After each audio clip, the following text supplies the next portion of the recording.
Hai semua, balik lagi bersama saya Cica di sini. Kali ini saya bakal ngelanjutin alur cerita 5 Daudi versi novelnya ya. Dan semoga kalian suka. Oke, tanpa banyak basa-basi, yuk kita simak alur ceritanya.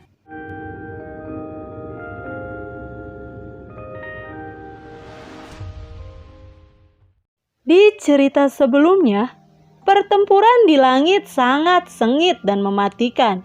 Pada saat ini, tepat ketika konspirasi alkemis mendekat, yang kuat dari seluruh daratan datang ke kota suci.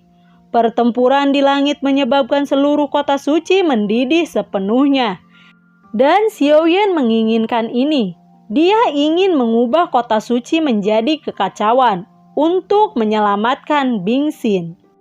Kekuatan yang luas dan tak tertandingi bergetar antara langit dan bumi.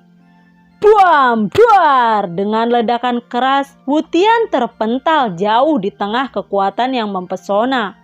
Dan orang-orang kuat lainnya juga terangkat. Pada saat ini, Wutian berlumuran dengan darah dan napasnya menjadi lemah. Pertempuran di langit menjadi semakin sangat sengit dan semakin banyak orang yang menyaksikan. Ketika banyak orang tahu bahwa orang dalam pertempuran itu adalah Xiaoyan, mereka semua naik ke langit dan bergabung dalam pertempuran. Dalam gambar yang dirilis oleh pemerintah, tidak hanya 1 juta koin emas, tetapi juga 30 batu roh sumber kelas 3, membuat banyak orang bergegas bergabung dalam pertarungan untuk mengepung Xiaoyan. Semangat juang yang ganas langsung membombardir dada Dao Huang, dan para pria itu segera jatuh ke kematiannya. Pertempuran berlanjut, dan Xiaoyan sendirian bertarung melawan ratusan orang. Meskipun di antara ratusan ini, kecuali Wutian, semua adalah Dao Huang yang kuat. Dia masih bangga pada dirinya sendiri. Pertempuran di udara sangat sengit, pendendam penuh api. Darah memenuhi langit, anggota badan yang patah, kepala dan kaki yang patah terbang di seluruh langit. Dan orang-orang kuat yang tak terhitung jumlahnya jatuh seperti burung dengan sayap patah. Tiba-tiba, suara peluit yang jelas datang dari langit yang jauh, membuat semua orang terkejut. Dao Jun, sebuah pita datang begitu cepat seperti teleportasi. Apakah akhirnya dia datang? Xiaoyan tahu bahwa Tang Haotian telah datang. Xiaoyan bergerak, menghindari serangan orang yang tak terhitung jumlahnya, dan bergegas langsung ke Wutian. Wajah Wutian dingin. Dia mengambil pedang panjangnya dan menyerang Xiaoyan. Pada saat cahaya pedang mengenai tubuhnya, Xiaoyan tidak membuat perlawanan atau menghindar sedikit pun, membiarkan cahaya pedang menebas tubuhnya. Dengan keras, tubuh Xiaoyan jatuh dari langit dan menabrak sebuah bangunan hingga hancur berkeping-keping. Wutian terkejut. Dia tidak pernah berpikir bahwa pedangnya akan berjalan mulus dan mengenai Xiaoyan. Bam! Joger! Xiaoyan jatuh di atas bangunan itu dan mengubur Xiaoyan dalam sekejap. Xiaoyan bangkit dari tanah dan mengusap dadanya. Memang, dia sengaja membiarkan cahaya pedang Wutian mengenainya. Segera Yinjue terus berubah di tangannya, dan kemudian energi pertempuran seluruh tubuh mengalir liar di tubuhnya. 3.000 tubuh hantu guntur. Dengan napas dalam-dalam, Xiaoyan yang sama terpisah dari tubuhnya. Kedua Xiaoyan bertemu dan tersenyum, lalu mengangguk bersamaan. Tubuh hantu 3.000 guntur Xiaoyan telah disempurnakan ke ranah Dacheng, dan itu juga merupakan kekuatan Daojong. Tubuh utama Xiaoyan mengirim pemikiran ilahi ke tubuh hantu Xiaoyan, dan kemudian tubuh hantu Xiaoyan mengangguk. Tubuh utama Xiaoyan berhasil menyingkirkan pemandangan semua orang dan berlari menuju istana. Dia tidak berani terbang karena dia takut ketahuan. Di langit, Wu Tian memberitahu Tang Haotian situasi pertempuran barusan. Setelah mendengarkan narasi Wu Tian, Tang Haotian berkata dengan acuh, "Apakah kamu yakin Xiao Yan sudah mati?"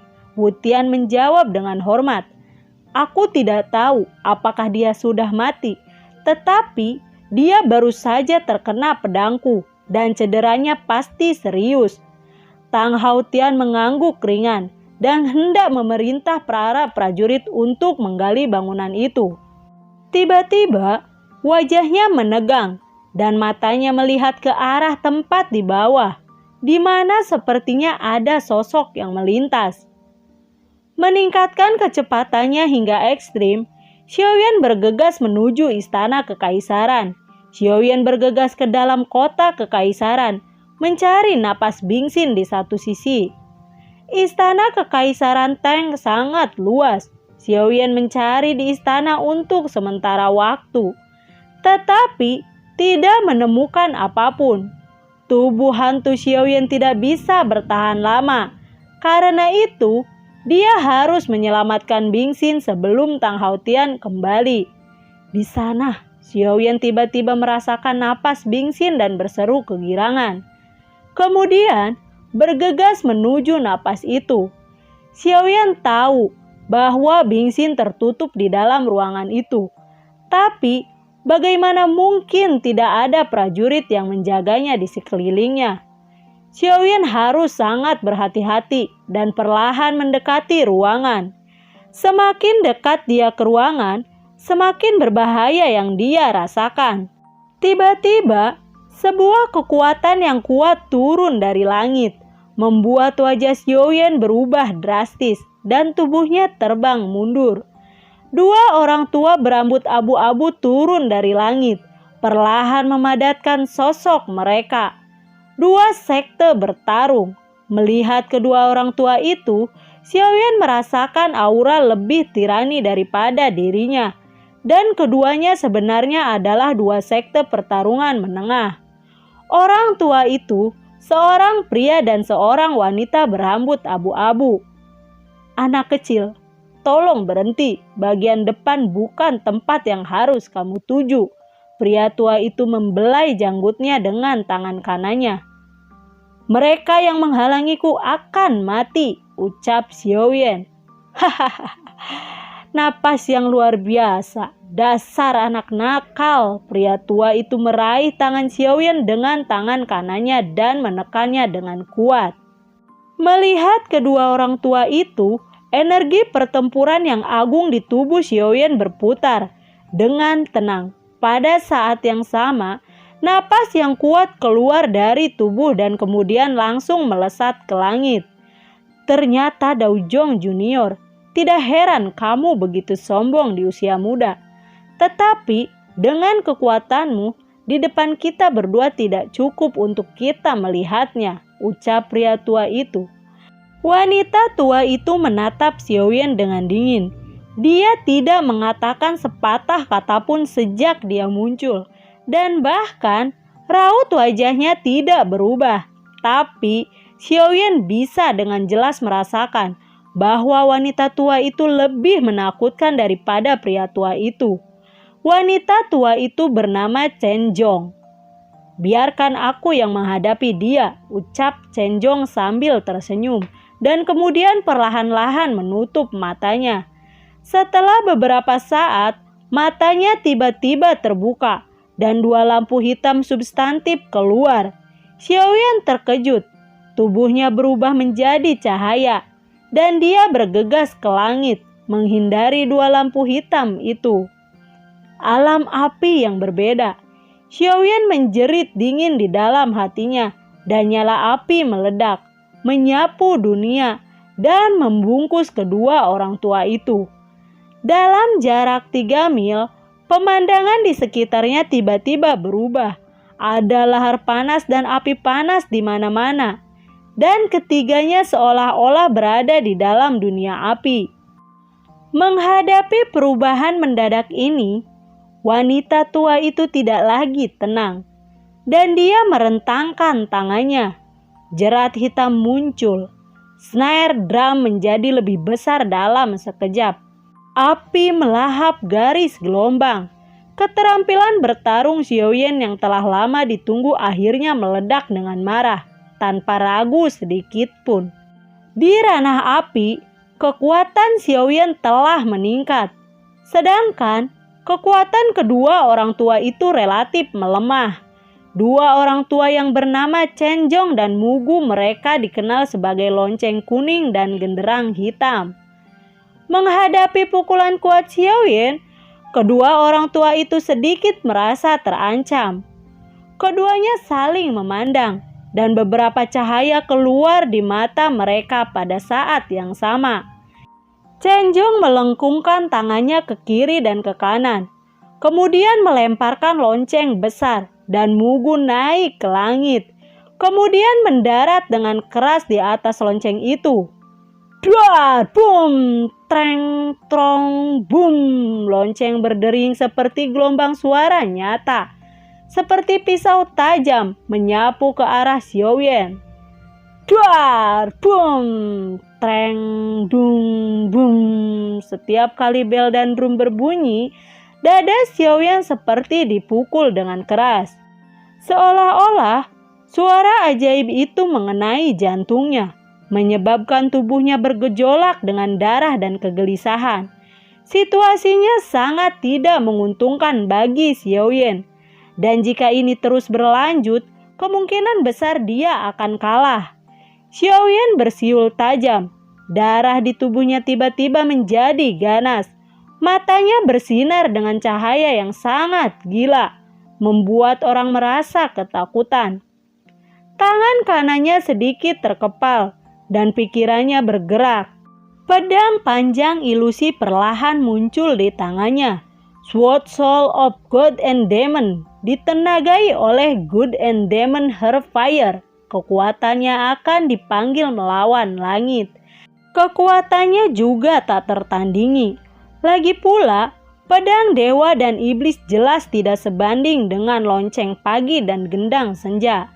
Menghadapi pedang panjang ilusi Xiaoyan, mata kedua orang tua itu tiba-tiba mengkerut, dan mereka merasakan ketakutan. Mereka yang menghalangiku akan mati, Xiaoyan berteriak dengan keras. Gelombang di udara terdengar sangat keras. Pertempuran di antara mereka sangat sengit.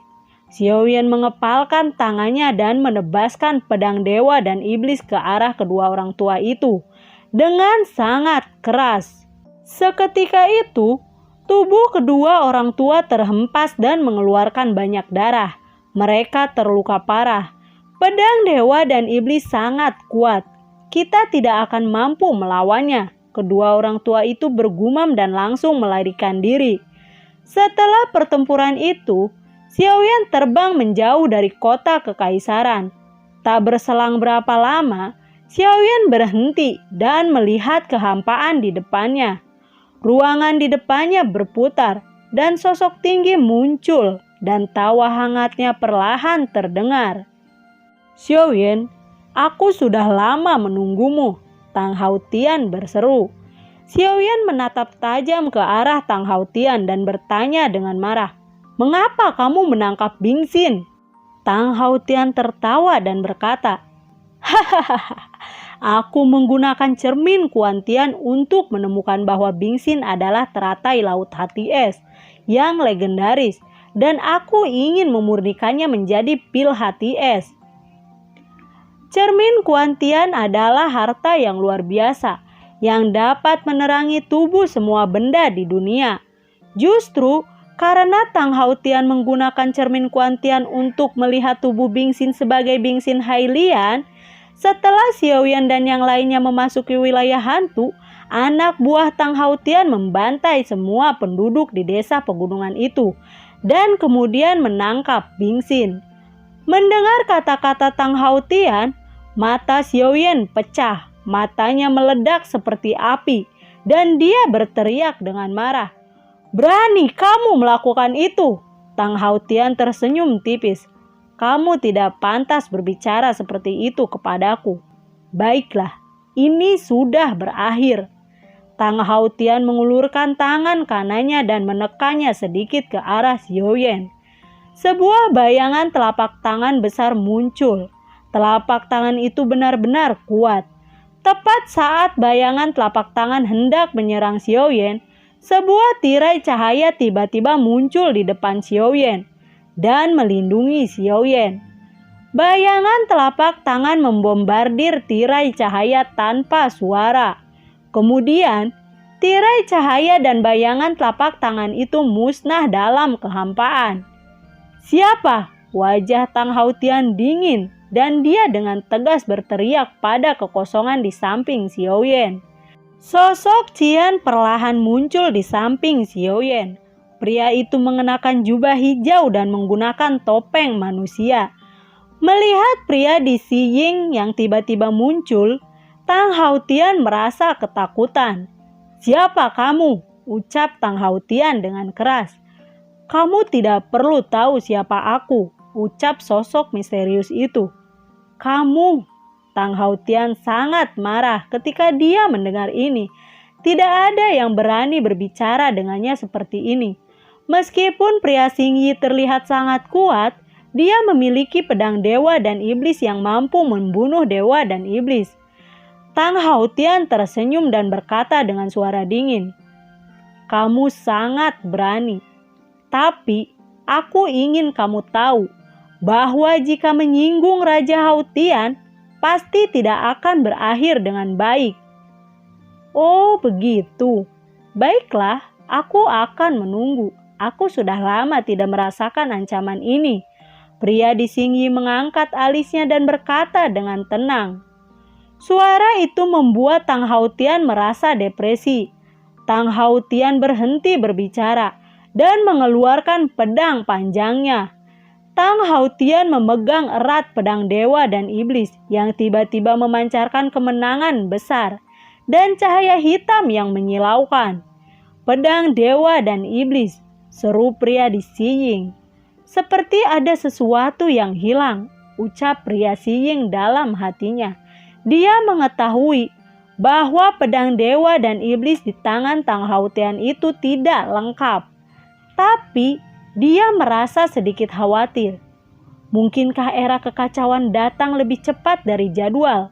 Pria di Xiying berpikir dengan cemas. Dia memiliki firasat bahwa era kekacauan akan segera datang. Dan kali ini lebih ganas dari sebelumnya.